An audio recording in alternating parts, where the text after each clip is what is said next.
Brought to you by Biz Analyst by खाता book.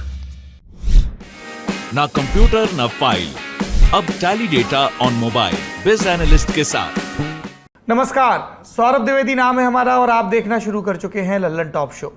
Bihar के मुख्यमंत्री नीतीश कुमार ने 30 मार्च को पत्रकारों से अपने दिल की बात क्या कह दी। पटना से लेकर दिल्ली तक अटकलों का बाजार गर्म हो गया। ढेर सारी अटकलें कि नीतीश कुमार उपराष्ट्रपति बनाए जा सकते हैं, कि बिहार सीएम की कुर्सी भाजपा के पास जा सकती है, कि जेडीयू से 2 डेप्यूटी सीएम बनाए जा सकते हैं। अटकल या कयास हमेशा अधूरी जानकारी से बनते हैं, लेकिन राजनीति में अधूरी बात से भी पूरा मतलब निकालने की परंपरा है। संकेतों की राजनीति में किसी भी बयान या तस्वीर को इग्नोर नहीं किया जाता। तो कितना दम है इन अटकलों में, बताएंगे आज के लल्लन टॉप शो में। साथ में ये भी कि पूर्वोत्तर में शांति बहाली के लिए अफस्पा हटाने का काम कहां तक पहुंचा है। लेकिन शो में सबसे पहले गौर करिए सुर्खियों पर। पहली सुर्खी हाई प्रोफाइल दौरों से जुड़ी है। आज ब्रिटेन की विदेश मंत्री लिज ट्रस और रूस के विदेश मंत्री सर्गेई लावरोव भारत आए। दोनों विदेश मंत्री रूस यूक्रेन संकट को लेकर भारत से सहयोग चाहते हैं। लिज ट्रस चाहती हैं कि भारत रूस के खिलाफ सख्त रवैया अपनाए, रूस पर निर्भरता कम करे, और लावरोव चाहते हैं कि भारत पश्चिमी देशों द्वारा लगाए गए प्रतिबंधों से परे जाकर रूस से संबंध बढ़ाए। अमेरिका और ऑस्ट्रेलिया पहले रूस से बातचीत को लेकर भारत की आलोचना कर चुके हैं। लगता है अमेरिकी राजनयिक हेनरी किसिंजर का वो वाक्य भूल गए, America has no permanent friends और एनिमीज, ओनली इंटरेस्ट। इस तर्क से भारत भी पक्के दोस्त या दुश्मन ना बनाने के लिए आज़ाद है। हम ब्रिटेन के साथ रूस का स्वागत भी कर सकते हैं और इससे किसी को आपत्ति नहीं होनी चाहिए। दुनिया के दूसरे देशों का जिक्र हो रहा है तो पाकिस्तान की बात भी कर ली जाए। इमरान खान सरकार आखिरी सांसें गिन रही है। ताज़ा अपडेट ये कि इमरान सरकार के खिलाफ आए अविश्वास प्रस्ताव पर चर्चा 3 अप्रैल तक के लिए स्थगित हो गई है। विपक्ष ने नेशनल असेंबली में मांग रखी कि देश के लिए एक नया प्रधानमंत्री चुन लिया जाए।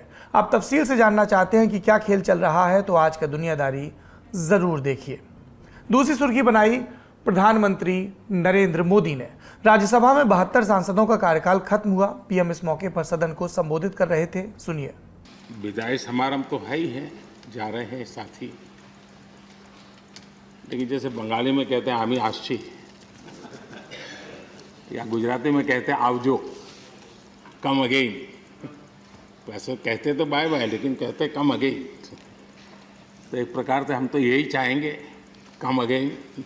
विदा ले रहे सांसदों ने प्रधानमंत्री और दूसरे सांसदों के साथ तस्वीरें भी खिंचवाई। वैसे एक तरफ सांसदों की विदाई की तस्वीरें आ रही थी, दूसरी तरफ कांग्रेस के पूर्व अध्यक्ष राहुल गांधी महंगाई के खिलाफ प्रदर्शन कर रहे थे, वो तस्वीरें आ रही थी। आज उन्होंने चुनाव खत्म, लूट चालू का नारा दिया। विपक्षी सांसदों ने इस प्रदर्शन का जिक्र सदन की कार्रवाई के बीच भी किया। तीसरी सुर्खी का संबंध कर्नाटक से है। सूबे में लगातार बढ़ रहे धार्मिक तनाव को देखते हुए बायोकॉन इंडिया की किरण मजूमदार शॉ ने बुधवार को एक ट्वीट किया था। उन्होंने कहा था कि अगर सांप्रदायिकता बढ़ी तो एक आईटी हब के रूप में कर्नाटक की साख पर बट्टा लग सकता है। इस ट्वीट में उन्होंने कर्नाटक के सीएम बसवराज बोम्मई को टैग भी किया था। आज बोम्मई ने कर्नाटक विधानसभा में कहा कि स्कूल यूनिफॉर्म का मामला न्यायालय के आदेश के बाद खत्म हो गया। कर्नाटक शांति और प्रगति के लिए जाना जाता है, अब सभी को संयम बरतना चाहिए। किरण के ट्वीट और सीएम के संयम को आप उन खबरों के संदर्भ में देख सकते हैं जिनमें लगातार मुस्लिम दुकानदारों को निशाने पर लिया जा रहा है, उनके बायकॉट की बात हो रही है। लगातार भड़काऊ भाषण देकर माहौल खराब किया जा रहा है और ऐसा करने वालों में शीर्ष पदों पर बैठे मंत्री और विधायक भी हैं। एक सुर्खी राजस्थान से भी है। यहाँ के नामी गुर्जर नेता किरोड़ी सिंह बैंसला का आज निधन हो गया। वो सेना में कर्नल के पद पर रहे, रिटायर होकर जातिगत राजनीति में उतरे। राजस्थान में अन्य पिछड़ा वर्ग में शामिल गुर्जर समाज को अनुसूचित जनजाति में शामिल करवाने के लिए उन्होंने 2007 से आंदोलन शुरू किया। 2015 में भी एक बड़ा आंदोलन हुआ। पैटर्न हर बार वही, दिल्ली से मुंबई की रेल लाइन पर धरना और कई दफ़ा पटरियां भी उखाड़ लेना, फिर ये शर्त रखना कि सरकार आंदोलन स्थल पर आकर बात करे। उस जमाने में सार्वजनिक संपत्ति का नुकसान करने वालों से नुकसान की वसूली नहीं होती थी और न ही उनके पोस्टर लगाए जाते थे, लेकिन हर आंदोलन के साथ बैंसला गुर्जरों के नेता के रूप में स्थापित हो गए, मशहूर हो गए। कोई भी आंदोलन अपने तय लक्ष्य तक नहीं पहुंच पाया। इतना ज़रूर हुआ कि राजस्थान में मोस्ट बैकवर्ड क्लास के नाम से एक कोटा बनाकर उसमें गुर्जरों को शामिल कर लिया गया, लेकिन गुर्जरों को ये कोटा बंजारा, गढ़िया लोहार, रायका और गड़रिया समाज के साथ बांटना पड़ता है। आंदोलनों की राजनीति करने वाले बैंसला बाद में भाजपा में शामिल हुए। पिछले कई महीनों से बीमार चल रहे थे, तो गुर्जर आरक्षण संघर्ष समिति के प्रमुख का पद मिला उनके बेटे विजय बैंसला को। वैसे आरक्षण का जिक्र आया है तो आपको 2 अपडेट और देते चलें। आज सुप्रीम कोर्ट ने मद्रास उच्च न्यायालय के आदेश को सही मानते हुए तमिलनाडु में वन्यार समाज के लिए मोस्ट बैकवर्ड क्लास श्रेणी में मिला 10.5% आरक्षण खत्म कर दिया। अपने फैसले में अदालत ने कहा कि आरक्षण देने का फैसला सिर्फ जनसंख्या के आधार पर लिया गया, ये नहीं देखा गया कि वन्यार जाति समाज के दूसरे हिस्सों की तुलना में कितनी पिछड़ी है। अदालत ने माना कि इस तरह के निर्णय लेने की शक्तियां राज्य के पास हैं। वो चाहे तो जाति के आधार पर फैसले कर सकती हैं, लेकिन जाति इकलौता आधार नहीं हो सकता। AIADMK की सरकार ने विधानसभा चुनाव से ऐन पहले 2021 में वन्यारों को आरक्षण दिया था, लेकिन खास फायदा नहीं हुआ। चुनाव में जीत मिली DMK गठबंधन को और फिर मद्रास हाई कोर्ट ने कोटा भी खारिज कर दिया और अब इस निर्णय पर सुप्रीम कोर्ट की मुहर भी लग गई है। आरक्षण और सुप्रीम कोर्ट से जुड़ा दूसरा अपडेट भी सुन लीजिए। 30 मार्च को सुप्रीम कोर्ट में केंद्र सरकार ने जानते हैं क्या कहा? ये कि अगर SC/ST के लिए प्रमोशन में आरक्षण खत्म किया जाता है तो कर्मचारी अशांति फैला सकते हैं। फैसले का असर 4.5 लाख कर्मचारियों पर पड़ेगा। सादी भाषा में कहें तो सरकार को उपद्रव का डर है। दर्शकों की जानकारी के लिए बता दें कि प्रमोशन में आरक्षण को दिल्ली हाईकोर्ट ने खत्म करने का आदेश दिया था, लेकिन मोदी सरकार इस फैसले के खिलाफ सुप्रीम कोर्ट चली गई। ये थी सुर्खियां। अब चलते हैं दिन की बड़ी खबर की तरफ। टीवी की खबरों में आजकल अटकलें बहुत हैं। हर रोज रूस यूक्रेन युद्ध में जीत हार के कयास लगाए जाते हैं। पाकिस्तान में इमरान खान कुर्सी बचा पाएंगे या नहीं? ISI का अगला कदम क्या होगा? कुर्सी नहीं बची तो पाकिस्तान का नया प्रधानमंत्री कौन होगा? इसे लेकर भी अटकलें चलती हैं, लेकिन हमारा ध्यान अंतर्राष्ट्रीय की जगह आज राष्ट्रीय विमर्श पर है, जिसमें कहा जा रहा है कि बिहार में मध्यम आंच पर कुछ पक तो जरूर रहा है। बिहार की राजनीति में उथल पुथल को लेकर चर्चा है। टिप्पणीकार कह रहे हैं कि अगला बड़ा खेला यही होगा, और कुछ तो बयानों की सुगबुगाहट भी है, कुछ तस्वीरों का खेल। पहले स्क्रीन पर 2 तस्वीरें देखिए। दोनों ही तस्वीरों के किरदार सेम हैं, बिहार के मुख्यमंत्री नीतीश कुमार और प्रधानमंत्री नरेंद्र मोदी। दोनों तस्वीरों में नीतीश कुमार की बॉडी लैंग्वेज का बड़ा फर्क है, जिसकी तरफ आलोचकों ने ध्यान दिलाया। 90 डिग्री के कोण को घूमते हुए शरीर का झुकाव 60 डिग्री पर पहुंच गया। पिछले दिनों ये तस्वीरें वायरल हुई और लोग कहने लगे सब वक्त की बात है। कभी तनकर मिला जाता था, बराबरी की बात होती थी, अब सत्ता की ताकत ने स्वरूप बदल दिया। गणित के नियम में भले ही कोण का गिरना झुकाव दर्शाता हो, लेकिन राजनीति का विज्ञान दूसरा है। कई बार यहाँ झुकाव में उन्नति का रास्ता खुलता है। वैसे कुछ लोग ऐसे भी थे जिन्होंने कहा कि ये सम्मान की बात है। मान सम्मान की बात में उलझकर इतिहास में झांकना गड़े मुर्दे उखाड़ने जैसा होगा। हम बात वर्तमान की करते हैं। वर्तमान ये कि 74 सीटें जीतकर बड़े भाई की भूमिका में बीजेपी पहले ही आ चुकी थी बिहार विधानसभा में।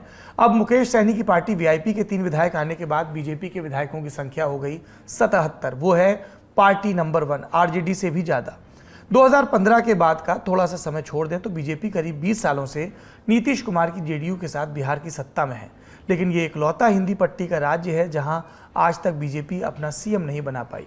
43 सीटें जीतने के बावजूद 2020 में भी नीतीश कुमार ही मुख्यमंत्री बने, लेकिन यूपी समेत 4 राज्यों में बीजेपी की जीत के बाद हालात बदलने लगे, सिनेरियो नया हो गया। इस बीच कल एक बात जंगल में आग की तरह फैली। बताया गया कि नीतीश कुमार ने कुछ वरिष्ठ पत्रकारों से विधानसभा के अपने कक्ष में अनौपचारिक बातचीत की। और क्या बात हुई वहां? यह कि पत्रकारों ने पूछा कि पिछले दिनों आप अपने पुराने संसदीय क्षेत्र बाढ़ का दौरा कर रहे थे, साथियों से मुलाकात कर रहे थे, क्या 2024 में लोकसभा लड़ने का मन है? जवाब आया, अरे अब कहां। किसी ने छेड़ा राजनीति के चारों धाम में एक धाम तो रह गया। 4 धाम का मतलब लोकसभा, राज्यसभा, विधानसभा और विधान परिषद। नीतीश 3 सदनों के सदस्य रह चुके हैं। 1989 में बाढ़ संसदीय सीट से सांसद बने, उससे पहले विधायक, सांसद कुल 6 बार। 1995 में नालंदा जिले की हरनौत से विधानसभा भी पहुंचे और उससे पहले भी पहुंच चुके थे, लेकिन फिलहाल कहां हैं? विधान परिषद के सदस्य हैं। अब ये 3 धाम हो गए, बचा एक राज्यसभा। सूत्रों ने बताया कि नीतीश कुमार ने जैसे हामी सी भर दी हो कि हाँ, राज्यसभा का मुंह तो नहीं देखा। बस फिर क्या था, खबर चल पड़ी। अगस्त में उपराष्ट्रपति का चुनाव होना है। बीजेपी क्या नीतीश कुमार को उपराष्ट्रपति बना सकती है? क्या उनको दिल्ली लाकर बिहार में अपना मुख्यमंत्री बना सकती है? इससे उनकी राज्यसभा जाने की ख्वाहिश भी पूरी हो जाएगी। हम यहाँ डिस्क्लेमर के तौर पर क्लियर कर दें, ये अटकलें हैं जो नीतीश की टिप्पणी के बाद शुरू हुई, लेकिन राजनीति में संभावनाओं से इनकार नहीं, और ज़्यादातर बड़ी राजनीतिक खबरें पहले सुगबुगाहट की शक्ल में ही आती हैं। हमने क्या किया? हमने पटना स्थित वरिष्ठ पत्रकारों से बात की, उनसे भी जो कल विधानसभा कक्ष में नीतीश कुमार के साथ मौजूद थे। सुनिए। देखिए, खबर कई दिनों से ये चर्चा में है ये खबर जो है कि नीतीश कुमार दिल्ली शिफ्ट कर रहे हैं। कभी चर्चा होती है कि राष्ट्रपति बनाए जा रहे हैं, कभी चर्चा होती है कि उपराष्ट्रपति बनाए जा रहे हैं, कभी चर्चा होती है कि नहीं राज्यसभा में जा करके कोई कैबिनेट में मंत्री बनाए जा सकते हैं, बड़े पद मजबूत कोई मंत्री बनाए जा सकते हैं। और यहाँ जो है भाजपा के कोई मुख्यमंत्री बनेंगे और नीतीश कुमार के दल से 2 डिप्टी सीएम बनेंगे। तो ये सब बातें चल रही है। फिर बातें चल रही है कि नहीं, नीतीश कुमार जो है हो सकता है कि 2024 चुनाव से पहले जो है प्राइम मिनिस्टरियल कैंडिडेट बन जाए अपोजिशन के। ये भी चर्चा चल रही है। ये शरद पवार से लेकर के प्रशांत किशोर से लेकर के और 4-5 जो राज्यों के जो मुख्यमंत्री हैं अपोजिशन के खेमे के, वो लोग संपर्क में हैं, बात कर रहे हैं, इनको मना रहे हैं। ये है कि इन्हीं के पास इतना माथा और दिमाग है कि नरेंद्र मोदी को टक्कर दे सकते हैं, इतना माथा किसी के पास नहीं है। ये भी बात चल रही है। तो कई तरह की बातें चल रही है। और नीतीश कुमार वो राजनीतिज्ञ हैं, इतना बड़ा कद है उनका, उनको कोई भेज नहीं सकता है। जहां तक हम लोग की जो बातचीत होती है उसमें उन्होंने इच्छा जाहिर की थी कि उनकी ख्वाहिश है एक कि राज्यसभा वो अब तक नहीं गए हैं, वो लोकसभा के सदस्य रहे, विधानसभा के सदस्य रहे, विधान परिषद के सदस्य रहे, लेकिन राज्यसभा नहीं गए। तो बातचीत के दौरान उन्होंने ये बात कही, क्योंकि काफी दिनों से ये अटकलें लग रही थी कि नीतीश कुमार हो सकता है कि वो उनको केंद्र में उपराष्ट्रपति बनाकर भेजा जाए। तो बुधवार की शाम जब उन्होंने ये बात कही तो ये बात एकदम जंगल की आग की तरफ फैल गई कि इनके मन में भी इच्छा है राज्यसभा। हालांकि उपराष्ट्रपति बनने के लिए आपको राज्यसभा का सदस्य होना जरूरी नहीं है, उसको खारिज भी कर दिया। उन्होंने कहा यहीं रहेंगे, अभी बहुत काम करना है उन्हें, ये भी बात वो कह रहे हैं। तो अपने से तो वो कह नहीं सकते ना कि हम चले जाएंगे, या उनकी इच्छा है। हमने भी कल ये बात बताई थी कि वो ख्वाहिश रखते हैं कि वहां जाने की। नीतीश कुमार में एक खास बात यह है कि वो थोड़ा रिकॉर्ड बनाने में उनके दिलचस्पी रहती है। बहुत सारे रिकॉर्ड उन्होंने बनाए। सबसे लंबे समय तक बिहार के मुख्यमंत्री हैं वो, श्री कृष्ण सिंह के बाद सबसे ज्यादा। तो अब सचिन तेंदुलकर में भी बहुत सारे रिकॉर्ड बनाए, लेकिन ट्रिपल सेंचुरी नहीं लगा पाए।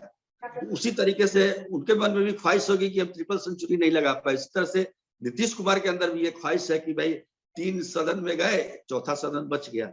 जबकि बिहार के कई नेता हैं, लालू प्रसाद यादव जो 4 सदन में गए, सुशील कुमार मोदी 4 सदन में गए, उपेंद्र कुशवाहा 4 सदन में गए, नागमणि का भी नाम आता है। तो ये 4 नेता हैं। तो इतना सब कुछ होने के बावजूद एक टीस रह जाए तो वो मन में उनके कसक है कि राज्यसभा नहीं गए, अब मौका कब मिलता है, यहाँ से मुक्ति कब मिलती है, ये देखना। तो सारी खबरें यहीं से उठने लगी। संभावनाओं के इस खेल में सवाल कई हैं। आखिर नीतीश कुमार मुख्यमंत्री की कुर्सी क्यों छोड़ेंगे?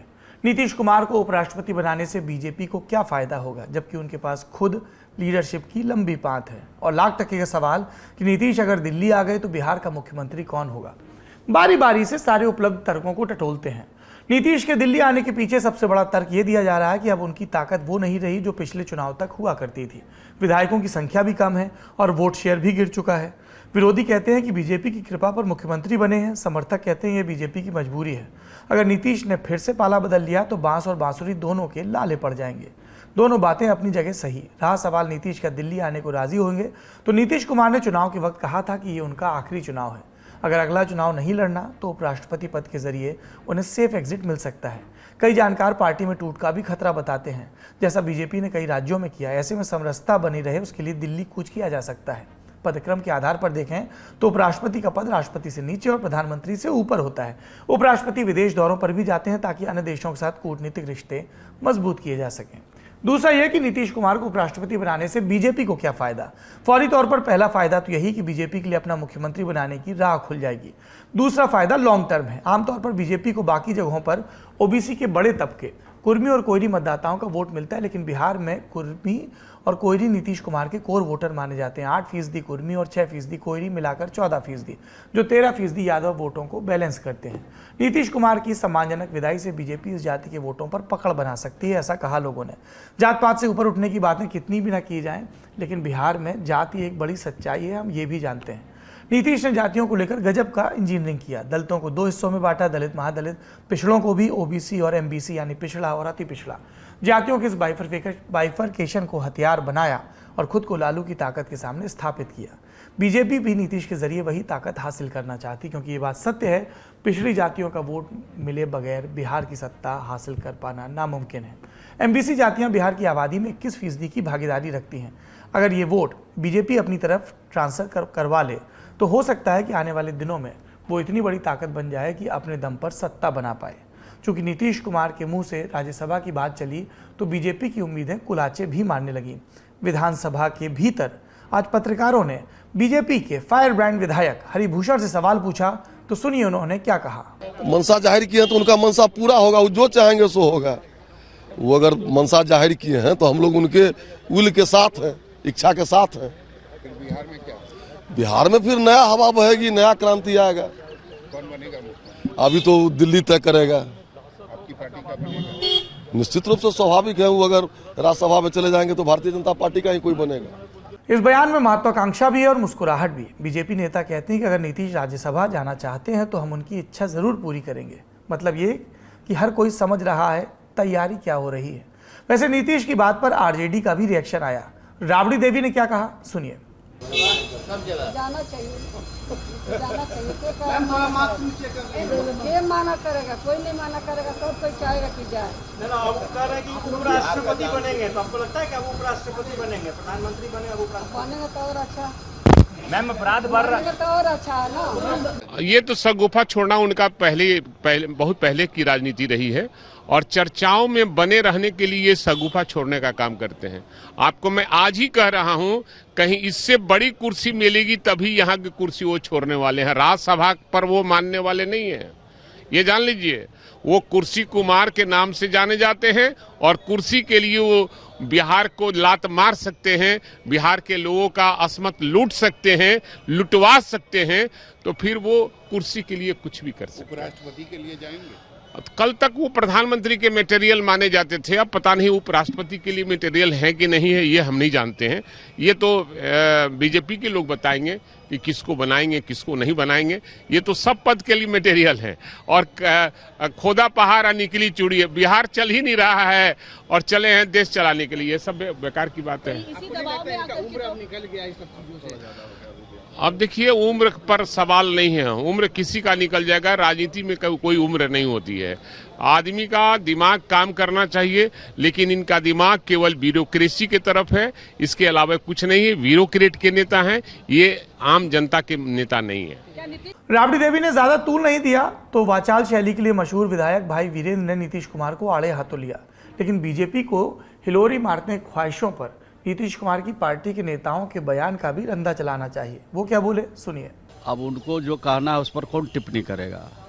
मैं इतनी बात जरूर कह सकता हूं कि आज के तारीख में भी बिहार नहीं पूरा देश और पूरा दुनिया जानता है कि नीतीश कुमार का जो विजन है, नीतीश कुमार की जो सोच है, नीतीश कुमार ने जो काम किया है, उसका जोड़ा देश का कोई राज नहीं लगा सकता। लेकिन बीजेपी के नेता यह कह रहे हैं कि बिहार में अब कानून व्यवस्था तभी सुधर सकती है जब यहाँ योगी मॉडल लाया जाए।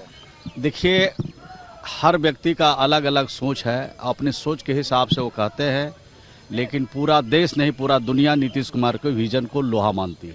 ये बताइए, अब नीतीश कुमार उपराष्ट्रपति चर्चा ये है कि सभा जाने की उन्होंने चर्चा ये है कि वो क्या कहते हैं मैंने सुना नहीं है, लेकिन व्यक्तिगत राय अगर कोई देते हैं तो हमको कोई एतराज नहीं है। लेकिन पार्टी की जो राय है वो कोई व्यक्ति नहीं दे सकता है, पार्टी के जो अधिकृत पर्सन है वही पार्टी की राय देते हैं। आखिरी बात गौर करने लायक है। अगर नीतीश कुमार ने राज्यसभा जाने की बात कही तो दूसरा कोई व्यक्ति क्या कह सकता है, और यही सारी बात खबर को बल दे रही है। एडिशनल फोर्स के तौर पर कुछ घटनाक्रम इसे आगे बढ़ा रहे हैं।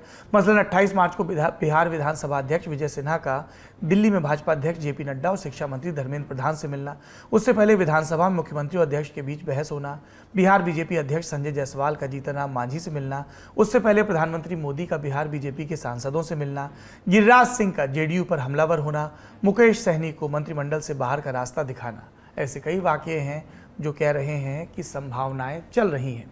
इन सब के बीच अमित शाह का बिहार में जो एक संभावित दौरा है उसकी भी खबर सामने आ रही है।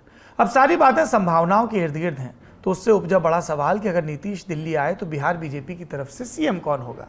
अब ये तय तो बीजेपी करेगी, लेकिन जो टिप्पणीकार हैं वो चर्चा तो कर ही सकते हैं। सुशील मोदी को किनारे करने के बाद जो पहला नाम लिया जा रहा है वो आपको स्क्रीन पर नजर आ रहा है। ये है नित्यानंद राय। फिलहाल नित्यानंद राय मोदी सरकार में अमित शाह के जूनियर मिनिस्टर हैं, मतलब गृह राज्य मंत्री है। नित्यानंद राय के नाम के पीछे तर्क ये कि वो दिल्ली की पसंद है, फायर ब्रांड नेता की छवि है, भाषण अच्छा देते हैं, यादव समाज से आते हैं। बीजेपी नित्यानंद के जरिए इस समाज के वोटों में अपना कब्जा करना चाहती है, जो अब तक बिहार में आरजेडी का कोर वोट बैंक माना जाता था। अगर बाकी जातियों में प्रतिनिधित्व के साथ यादव जाति को भी अपने पाले में कर लिया जाए तो बिहार बीजेपी की ताकत अजय जैसी हो सकती है। ऐसा नहीं कि बीजेपी को यादव वोट बिल्कुल नहीं मिलते। रामकृपाल यादव का दो बार मीसा भारती को हरा देना, खुद नित्यानंद राय का 2 बार लोकसभा चुनाव जीतना बताता है कि प्रभावशाली नेताओं को वोट मिलता है। ऐसे में बीजेपी इस कोशिश को आगे बढ़ा सकती है। ये भी कहा जाता है कि लंबे समय तक बिहार के प्रभारी रहे भूपेंद्र यादव और धर्मेंद्र प्रधान, उनकी भी निगहबानी नित्यानंद राय के संभावित नाम पर बनी हुई है। संगठन उनके पक्ष में अगर गया तो फिर सेहरा उनके सर सज सकता है, बशर्ते नीतीश दिल्ली आने को राजी हों। बिहार की राजनीति को करीब से समझने वाले भी नित्यानंद राय के नाम पर ही सबसे ज्यादा दाव लगा रहे हैं। सुनिए विशेषज्ञों की राय। अगर बीजेपी खेमे का होगा तो नित्यानंद राय, इसलिए कि पूरा जो बीजेपी आरएसएस किससे भी बतियाइएगा, अंदर जो आपके सूत्र हैं उनसे बात, वो ही is being projected as leader of BJP in Bihar. जब सुशील कुमार मोदी को जो विधानसभा चुनाव के बाद शिफ्ट कर दिया गया, दिल्ली में मंत्री भी नहीं बनाया गया, उन पर, अब ये बात सच्चाई है कितनी मैं नहीं जानता हूं, इसके इनके चलते जो है भाजपा सेकंड पार्टी बन करके रह गई है। ये ज्यादा इंटरेस्ट देते हैं नीतीश कुमार को प्रमोट करने में।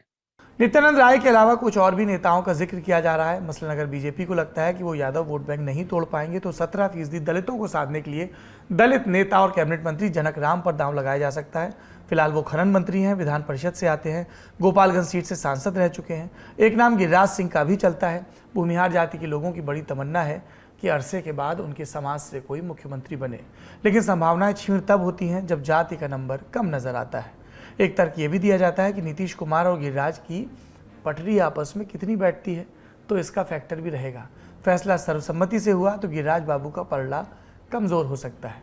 एक अनुमान ये भी है कि अगर सीएम बीजेपी का हुआ तो 2 डिप्टी सीएम जेडीयू से होंगे। ये कौन होंगे? नाम के तौर पर लल्लन सिंह, विजय चौधरी, श्रवण कुमार सब चल रहे हैं। 2 भूमिहार, 1 कुर्मी। लल्लन सिंह फिलहाल जेडीयू के अध्यक्ष हैं और बाकी दोनों नेता सरकार में मंत्री। पर फिर से साफ कर दें कि ये सब अटकलें हैं, कयासबाजियां हैं। हमने विशेषज्ञों से पूछा तो कई ने यह भी कहा कि ये सब कोरी अफवाह है। उनको भी सुन लीजिए। देखिए, मैं उसको high level of political posturing at this stage कहूंगा। मुझको नहीं लगता है कि बीजेपी को ये करने से कुछ गेन होगा, जेडीयू इसके लिए एग्री करेगी। अभी तक कुछ नहीं। ये शुरुआत कैसी हुई? शुरुआत होती है जबकि नित्यानंद राय मिलने के लिए मुख्यमंत्री से आते हैं, उसको कर्टसी कॉल बताते हैं। कुछ अमित शाह की प्रस्तावित विजिट है, उस संबंध में शायद बात करनी थी। तो वहां से अब इन्होंने अपनी पॉलिटिकल पोस्टरिंग देने के लिए नित्यानंद राय ने उस तस्वीर को, उस इमेज को काफी प्ले अप किया, क्योंकि वो सूट करता है कि हमेशा आदमी चाहता है कि मैं लीडर हूँ, I am the leader in the making, या मेरा नाम ही चल रहा है। तो वो उनको सूट किया। कुछ उन्होंने कमेंट नहीं दिया, लेकिन अपने कार्यकर्ताओं से, सपोर्टरों से उस इमेज को काफी प्ले अप करवाया, जो मैसेज जाए। और इमंग द पार्टी लीडर्स, फिर बीच में थोड़ी सी घटनाक्रम में ये होता है कि बीजेपी के मिनिस्टर हैं और दलित नेता हैं, जनक चमार भी लिखते हैं वो, उनके घर में विधानमंडल की बैठक होती है 2 दिन पहले। थोड़ा सा हल्का सा अनयूजुअल होता है कि उस स्टेचर के नेता नहीं उनके घर पर क्यों हो। तो ये सारी चीजें के बाद मुझे नहीं लग रहा है कि कल बीजेपी सेंट्रल बीजेपी की बैठक है, थोड़े से ऑर्गेनाइजेशनल स्ट्रक्चर में चेंज होंगे, इनके जरूर होंगे, नॉट नाउ। अभी तो इमीडिएटली जो होगा वो मुकेश सहनी के जाने के बाद अभी चुनाव है, बोचहा का उपचुनाव है, एमएलसी का पोल है, तो वो कैबिनेट एक्सपेंशन जरूर होगा। कैबिनेट एक्सपेंशन की बात होगी, कुछ नॉन प्रभारी मिनिस्टर को ड्रॉप किया जा सकता है, कुछ नए शामिल किए जाएंगे। एज ऑफ नाउ मुझे नहीं लगता है कि नीतीश कुमार वाइस प्रेसिडेंट के लिए और बीजेपी सोच रही होगी, या इवन नीतीश कुमार मूव करने के लिए सोच रहे हो। जहां तक मेरा पॉलिटिकल कैलकुलेशन, पॉलिटिक्स में हो तो कुछ भी सकता है, 2024 तक मुझे नहीं लगता है, क्योंकि बीजेपी का देखिए एक कैलकुलेशन बहुत क्लियर है कि एक स्टेट में पार्टनरशिप ऐसी है जहां की आपको 39 सीट तक 40 में से आती है। जी आप पीछे से पीछे बैक टू बैक देख लीजिए, 32, 31 इस तरह से उनकी सीटें आती रही है। तो एक स्टेट में है कि आप पार्टनरशिप में इतना आपको एक बम्पर, एक तरह से एक क्रॉप वर्ड का इस्तेमाल कर सकते हैं, लोकसभा में आ रहा है कोलिशन में, और आप स्टेट में आप शेयर करते हैं। तो 25 तक में ये देख रहे हैं, of course definitely not the leader for Nitish Kumar, not the leader for 2025, वो तो निश्चित रूप से नहीं होंगे। हाँ, लेकिन अभी बीजेपी सीनियर पार्टनर है, अब तो सिंगल लार्जेस्ट पार्टी भी बन गई है, तो दबाव की राजनीति करेगी, क्योंकि नीतीश कुमार के सारे जो पॉलिटिकल ऑप्शंस हैं। नेताओं को सुन लिया, विद्वानों को अब आखिर में एक बात और। बिहार की राजनीति में प्रचलित कहावत है, विरोधी विशेषकर इस्तेमाल करते हैं, कहते हैं कि नीतीश कुमार के पेट में दांत हैं। भावार्थ ये कि उनकी कथनी और करनी में क्या है ये वही जानते हैं। कुटिल हैं, चतुर हैं, शातिर हैं, या कहें कि सफल हैं। आजकल इन सब चीज़ों को एक ही माना जाता है। आप देखिए किस तरह से उन्होंने अपनी सियासत को लगातार 2 विधानसभा चुनाव में हार के बाद भी बिल्ड किया। तो नीतीश कुमार लोगों को प्रेडिक्टेबल लग सकते हैं, पर उन्हें करीब से जानने वाले कहते हैं कि उनमें हमेशा चौंकाने की क्षमता रहती है। पर कई ये भी कहते हैं कि अब वो थोड़ा सा रिटायरमेंट वाले मोड में भी जाने की मुद्रा में है, और एक अरसा हो गया पटना में समय गुजारे, शायद दिल्ली आना चाहे। चलिए अब हम अगली खबर की तरफ बढ़ते हैं, बात करते हैं अफ्स्पा की। पूरा नाम armed forces special powers act. नाम से जाहिर है सशस्त्र सेनाओं को विशेष अधिकार देने वाला कानून है। आज केंद्र की नरेंद्र मोदी सरकार ने नागालैंड, असम और मणिपुर के कुछ इलाकों से अफ्स्पा हटाने का फैसला लिया। 1 अप्रैल से फैसला लागू हो जाएगा। इसके तहत असम के 23 जिलों से पूरी तरह और 1 जिले में आंशिक रूप से अफ्स्पा हटा लिया जाएगा। इसी तरह मणिपुर के 6 जिलों के 15 थाना क्षेत्र और नागालैंड के 7 जिलों के 15 थाना क्षेत्रों से अफ्स्पा हटाया गया है। अफ्स्पा की कहानी शुरू होती है आज़ादी से भी पहले। 1942 में भारत छोड़ो आंदोलन को कुचलने के लिए अंग्रेज सरकार अध्यादेश लेकर आई। भारत आज़ाद हुआ, लेकिन अंग्रेज सरकार के बाकी दमनकारी कानूनों के साथ अफ्स्पा भी बना रहा। जब नागा उग्रवाद अपने चरम पर था, तब इस अध्यादेश को कानून बनाया गया। साल था 1958। मकसद उग्रवाद को चलने के लिए फौज को अधिकार देना और अधिकार। धीमे धीमे पूरा पूर्वोत्तर इस कानून के दायरे में आया। उग्रवाद से ग्रसित पंजाब और कश्मीर में भी इसे लागू किया गया। अफ्स्पा की आलोचना ये कि ये सेना को अधिकार तो देता है, लेकिन जवाबदेही को लगभग खत्म कर देता है। इसलिए मानवाधिकार कार्यकर्ताओं ने लगातार शिकायत की कि एक लोकतंत्र में अफ्स्पा की जगह नहीं हो सकती, क्योंकि उग्रवाद कुचलने की आड़ में लाखों बेगुनाहों के अधिकार के साथ खिलवाड़ हो रहा है। हत्याओं, अपहरणों और रेप तक के मामले सामने आए। 2004 में जीवन रेड्डी कमेटी ने अफ्स्पा को हटाने की सिफारिश की, लेकिन मनमोहन सिंह सरकार अपनी ही कमेटी की सिफारिश पर अमल नहीं करती है। 2014 में नरेंद्र मोदी सरकार आई तो सिफारिश को मानने से इसने भी साफ इनकार कर दिया। ऐसा नहीं कि अफ्स्पा एक बार लगा तो हटा नहीं। पूर्वोत्तर और जम्मू कश्मीर तक में क्रमशः कई इलाकों से अफ्स्पा बाहर किया गया। पंजाब में आज कहीं भी अफ्स्पा लागू नहीं। 2018 में मोदी सरकार ने पूरे मेघालय और अरुणाचल प्रदेश के एक बड़े हिस्से से भी इसे हटाया। कारण आवश्यकता नहीं रही। उग्रवाद खात्मे की ओर है और अब स्थिति स्थानीय प्रशासन के काबू में है। लेकिन जिन इलाकों में अब भी अफ्स्पा लागू है, वहां गाहे बगाहे ऐसी कोई अप्रिय घटना होती है जिसके बाद इसे हटाने की मांग जोर पकड़ लेती है। बीते साल 4 दिसंबर को नागालैंड के मोन जिले में सेना की 21 पैरा स्पेशल फोर्सेस के ऑपरेशन के दौरान भी यही हुआ। सेना की टुकड़ी उग्रवादियों के लिए घात लगाए बैठी थी। चपेट में आ गए 6 आम लोग। इसके बाद हिंसा हुई, जिसमें सेना के एक जवान की भी मृत्यु हुई। अगले दिन हिंसा हुई तो 7 और लोगों की जान गई। जन आक्रोश शांत करने के लिए दिसंबर के आखिरी हफ्ते में सरकार ने नागालैंड से अफ्स्पा हटाने पर विचार करने के लिए कमेटी बनाई, लेकिन महज 3 दिन बाद सरकार ने सूबे में अफ्स्पा 6 महीने के लिए तब बढ़ाया था। आज सरकार ने अपनी प्रेस रिलीज में कहा कि मोन कांड के बाद बनी हाई पावर कमेटी की अनुशंसाओं को मान लिया गया है। अब चरणबद्ध तरीके से नागालैंड को अफ्स्पा से बाहर लाया जाएगा। सरकार ने कोई डेडलाइन नहीं दी है। ये जरूर कहा कि 2014 की तुलना में 2021 में उग्रवाद से जुड़ी घटनाओं में 3/4 कमी आई। सुरक्षा बलों की मृत्यु में 60% और आम लोगों की मृत्यु में 84% कमी और 7,000 उग्रवादियों ने हथियार दागे। केंद्र के फैसले पर पूर्वोत्तर में स्वागत के बयान आए। असम के मुख्यमंत्री हेमंत बिस्वा शर्मा ने ट्विटर पर फैसले का स्वागत किया और कहा कि अब असम का 60% से ज्यादा इलाका अफ्स्पा के बाहर है। सिर्फ 9 जिले और 1 सब डिवीजन बाकी है।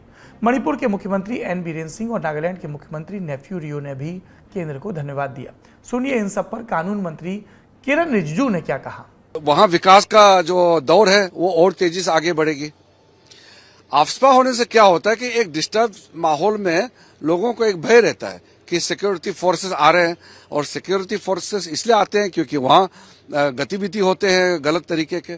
तो अब ये अफ्स्पा कम होने का मतलब ये है कि शांति लौट आई है और अब नॉर्थ ईस्ट विकास के पथ पर चल चुके हैं क्योंकि शांति का भी बहाल हो गई है। ये मोदी सरकार के आलोचक भी मानते हैं कि 2014 के बाद से पूर्वोत्तर को मुख्य धारा में लाने के गंभीर प्रयास हुए। बीते 8 सालों में प्रधानमंत्री समेत पूरी कैबिनेट ने लगातार यात्राएं की पूर्वोत्तर की, और इन सब के नतीजे में लगातार उग्रवादी संगठनों ने हथियार छोड़े, चुनावी राजनीति का हिस्सा बने। राज्यों के बीच आपसी सीमा विवाद भी देर से ही सही सुलझ रहे हैं। यही मोमेंटम अगर बना रहा तो पूर्वोत्तर में स्थायी रूप से शांति की स्थापना संभव है। विशेषज्ञ इस बारे में क्या सोचते हैं, हमने जाना major general Shashi Asthana retired से। जनरल अस्थाना ने अपने करियर का बड़ा हिस्सा पूर्वोत्तर में बिताया है। सेना में इन्फेंट्री के महानिदेशक भी रहे। सुनिए आज के फैसले पर उनकी राय क्या है। अब जो ये डिसीजन है, जाहिर है कि होम मिनिस्ट्री ने इस डिसीजन को लेने से पहले वहां की सभी जो गवर्नमेंट है, जो पुलिस एजेंसीज हैं और जो सिक्योरिटी फोर्सेस हैं, सभी को कंसल्ट किया होगा और उन्हें लगा होगा कि ये इलाके अब जो पुलिस स्टेशन हैं वो हैंडल कर पाएंगे। जहां तक आर्म फोर्सेस का सवाल है, आर्म फोर्सेस तो कभी भी नहीं चाहते कि भाई कोई एरिया डिस्टर्ब डिक्लेयर हो। अगर शांतिपूर्ण रहे और पुलिस अपना काम करती रहे तो फौज को तो वहां जाने का कोई शौक तो है नहीं। तो उस मामले में अगर आप देखें, मैं तो एज सिक्योरिटी एनालिस्ट और एज स्ट्रेटेजिक एनालिस्ट यही मानूंगा कि ये अच्छी खबर है, क्योंकि जितनी फोर्सेस और आर्म्ड फोर्सेस वहां लगी हुई थी इन इलाकों में, वो अब अवेलेबल हो जाएंगी चाइना बॉर्डर पर। तो जो हमारी प्रायोरिटी है, हमें तो उसके मुताबिक ज्यादा अच्छा रहेगा हमारे लिए। और लोगों को भी अगर ऐसा लगता है कि भाई पुलिस उनकी रक्षा कर पाएगी तो बहुत अच्छी बात है। गवर्नमेंट को ऐसा लगता है, बहुत अच्छी बात है। तो इस डेवलपमेंट को मैं एक तरीके से एक पॉजिटिव डेवलपमेंट मानूंगा। लेकिन इसमें जो रिस्क होती हैं, क्योंकि एज एनालिस्ट हमें रिस्क भी बतानी पड़ती है कि होती क्या है। कुछ रिस्क ये होती हैं कि जैसे कुछ इलाकों से अभी ये डिस्टर्ब्ड एरिया हटाया गया, तो जिन इलाकों से हटाया गया और जिन इलाकों में नहीं हटाया गया, तो जाहिर है कि कुछ इंसर्जेंट्स वहां हैं, और वो इंसर्जेंट फिर क्या करते हैं कि जहां से हटा दिया जाता है वो वहां पे अपना डेरा जमा के बैठ जाते हैं, क्योंकि उन्हें लगता है कि अब यहां पर हमें कोई डिस्टर्ब नहीं कर पाएगा और यहां पर तो पुलिस से ही डील करना है, बाकी तो आर्मी से तो डील करने की जरूरत नहीं है। ये एक परेशानी होती है। दूसरी परेशानी ये होती है कि अगर हालात दोबारा बिगड़ते हैं तो फिर दोबारा से वही सिचुएशन हो सकती है, और अगर वो सिचुएशन आती है तो ये माना जाएगा कि भाई इसका मतलब हटाने के टाइम में पॉलिसी जो है वो बिल्कुल ठीक तरीके से सोच विचार नहीं किया गया था। तो ये 2 रिस्क होते हैं। मुझे उम्मीद है कि हमारी सेंट्रल गवर्नमेंट ने जब ये डिसीजन लिया है, काफी डेलिब्रेशन के बाद डिसीजन लिया है, इतनी जल्दी में नहीं लिया है, और सिक्योरिटी सिचुएशन को जहां तक उम्मीद है कि देखते हुए डिसीजन लिया गया है, तो उस लिहाज से मैं इस डिसीजन का स्वागत करूंगा। लेकिन अगर इस किस्म के डिसीजन पॉलिटिकल प्रेशर में लिए जाते हैं तो मुझे नहीं लगता, क्योंकि सिक्योरिटी जो है वो ज्यादा इंपॉर्टेंट है। देश की सुरक्षा और लोगों की सुरक्षा, ये दोनों चीजें ज्यादा इंपॉर्टेंट। शो यहाँ खत्म होता है। आखिरी में बारी है कू की राय की। हमने आज कू पर पूछा था, क्या आरक्षण की सीमा 50% से बढ़ा देनी चाहिए? ये सवाल, क्या आरक्षण की सीमा 50% से बढ़ा देनी चाहिए? हाँ कहने वाले लोगों की संख्या है 21% और नहीं कहने वाले 79% हैं। अगर आप भी कू पर हमारे पोल का हिस्सा बनना चाहते हैं तो ललन टॉप को इस सोशल मीडिया ऐप पर ज़रूर फॉलो करें। आज का शो यहाँ पर समाप्त होता है। अपना और अपनों का ख्याल रखिए। शुभ रात्रि। अरे जाओ जाओ, मैच तो हमें ही जीतना था। अपना बॉलर वो वाली गेंद ना फेंकता तो जीत जाते हम। वाह, उसके कैच ने तो मैच ही बना दिया। यार ये ओपनर्स अगर थोड़ा और तेजी से खेलते ना, बात बन जाती। एक फिनिशर की कमी बढ़ गई, वरना मैच जीत जाते। मैच तो हमें जीतना ही था।